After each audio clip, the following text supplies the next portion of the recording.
بسم اللہ الرحمن الرحیم۔ السلام علیکم۔ کیا ہوا آج دودھ کم کیوں ہے؟ ہوم ورک کرتے ہوئے امی کی آواز میرے کانوں میں پڑی، وہ باجی آج پھر حویلی والوں نے سارا دودھ خرید لیا۔ یہ تو میں صرف آپ لوگوں کے گھر دینے آ گیا، ورنہ باقی لوگوں کو تو آج دودھ دیا ہی نہیں۔ دودھ والے نے جواب دیا، یہ کیا بات ہوئی؟ حویلی والے تمہارے زیادہ سگے لگتے ہیں جو تم اپنے سالوں سے لگے ہوئے گاہکوں کو ہر دوسرے دن تکلیف دیتے ہو، اور اتنے دودھ کا وہ لوگ کرتے کیا ہیں؟ آخر وہاں کون کون رہتا ہے؟ نظر تو کوئی نہیں آتا۔ ارے اماں، ہمیں کیا، کوئی بھی رہتا ہو، ویسے بھی ان سے محلے والوں کو کبھی کوئی تکلیف تو نہیں ہوئی؟ امی دروازہ بند کرتے ہوئے بولے۔ امی نے بڑی مشکل سے اپنی مسکراہٹ چھپائی، مگر میں نے محسوس کر لیا یہ کوئی آج کی بات نہیں تھی، برسوں سے یہ سلسلہ چلا آ رہا تھا۔ میری عمر اس وقت 12-13 سال تھی، مگر میرا ذہن میری عمر سے کہیں آگے تھا۔ دادی جان کی حویلی والوں سے یک طرفہ دشمنی ہمیشہ سے تھی، حالانکہ دادی اپنی جوانی میں کافی پرکشش ہوا کرتی تھی۔ ان کا حال ان کے شاندار ماضی کی صاف عکاسی کرتا تھا، مگر دادا جان کی آتش شوق کبھی سرد نہ ہو سکی، ان کے بڑھاپے تک میں نہیں۔ جتنی خواتین پر دادا حضور کا دل آتا گیا، دادی ان سے تمام عمر کی دشمنی پالتی رہی۔ حویلی سے تو دادی کو اتنی پرخاش تھی کہ ان کا بس نہیں چلتا تھا کہ کسی ظالم حکمران کی طرح اس کی اینٹ سے اینٹ پجا دیتی۔ سنا تھا کہ دادا جان نے کسی زمانے میں اس حویلی کی کسی انتہائی حسین عورت کی ایک جھلک دیکھ لی۔ دن رات اس عورت کی ایک جھلک دیکھنے کو تپتی دوپہروں اور سرد راتوں میں حویلی کے گرد چکر لگاتے۔ پھر نہ جانے کیا ہوا، کیسے ہوا، دادا نے اپنی ضد اور حویلی کے پھیرے لگانے چھوڑ دیے، مگر ان کے ذہن اور دل سے وہ عورت کبھی نہ نکل سکی۔ دادی جان دنیا چھوڑ کر چلی گئے اور حویلی پر فقط نے بہت ساری گرد چھوڑ دی۔ رانی کے بابا، میں نے ان لوگوں کو ہاں کہلوا دی ہے، 2-1 دن میں وہ رانی کو دیکھنے آئیں گے۔ رانی کی ماں نے چولہے میں لکڑیاں سگلاتے ہوئے رانی کے باپ کو اطلاع دی۔ میں نے تجھے منع کیا تھا کہ لڑکے والوں کو رانی کو دیکھنے نہ دینا۔ رانی کا باپ سنتے ہی بڑھ گیا، ایسا کب ہوا؟ رانی کی ماں بھی غصے میں آ گئی، بھلا لڑکی کو دیکھے بغیر بھی کوئی بیاہ کر لے جاتا ہے؟ اپنی لڑکی کی صورت دیکھی ہے تو نے، اس کو مشکل سے ہی اپنائے گا، اور یہاں تو کیل بھی نہیں ہے دینے کو۔ تو کیا رانی صرف میری لڑکی ہے، یا میں نے اپنے ہاتھوں سے اس کی شکل بنائی ہے؟ تو نے ہی جنا ہے، اسے نہ جانے کیا کھا کر جتنی منحوس خود ہے اتنی میری زندگی کر دی۔ رانی کا باپ روز کا قاعدہ دہرانے لگا۔ کوٹھری نما کمرے میں پڑی رانی کے کانوں میں یہ مذاکرات بآسانی جا رہے تھے۔ کئی سالوں سے ایسا ہی ہو رہا تھا، جب سے رانی پدنا کی ہوئی تھی تب سے لڑکے والے سے دیکھنے آ رہے تھے، مگر 20 سال کی ہونے کے باوجود کہیں بات نہ بنی تھی۔ وجہ رانی کی صورت تھی۔ رانی کی تو شان ہی نرالی تھی، وہ شام رنگ نہیں بلکہ شب رنگ لے کر پیدا ہوئی تھی۔ ناک نقشہ گزارے سے بھی کم تھا، مگر ایک چیز سب پر بازی لے گئی تھی۔ رانی کا تعلق نسلوں کے سپیرے سے تھا، نہ جانے کن کن جنگلوں میں رات دن بھڑکتا اور انتہائی نایاب سانپ پکڑتا۔ ٹاپو میں زندگی گزار کر اس کا مزاج انتہائی زہریلا ہو گیا تھا، اور زبان ہر وقت ڈسنے کو تیار رہتی تھی۔ اس کا باپ دادا اور شاید ان کے باپ دادا بھی سپیرے تھے۔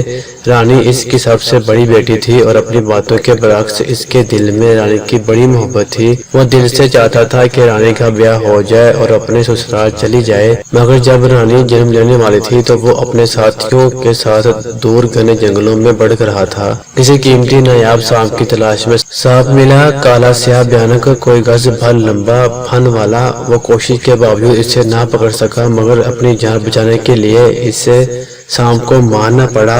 سانپ کو ختم تو کر دیا گیا تھا، مگر گھبراہٹ میں ایک غلطی کر بیٹھا، اپنے باپ دادا کی زندگی بھر کی سکھائی ایک نصیحت بھول گیا، جب بھی سانپ کو مارو اس کا سر کچل دو، خاص کر اس کی آنکھیں۔ مگر وہ مقتول سانپ اس قدر بھیانک اور دبنگ تھا کہ رانی کا باپ شاید زندگی میں پہلی مرتبہ خوفزدہ ہو گیا۔ گھر پہنچ کر بھی کئی راتیں سو نہ سکا، ہر سرسراہٹ پر اس کو لگتا شاید سانپ کی ناگن بدلہ لینے آ پہنچی ہے۔ ناگن خود تو کبھی نہ آئی، مگر جب رانی پیدا ہوئی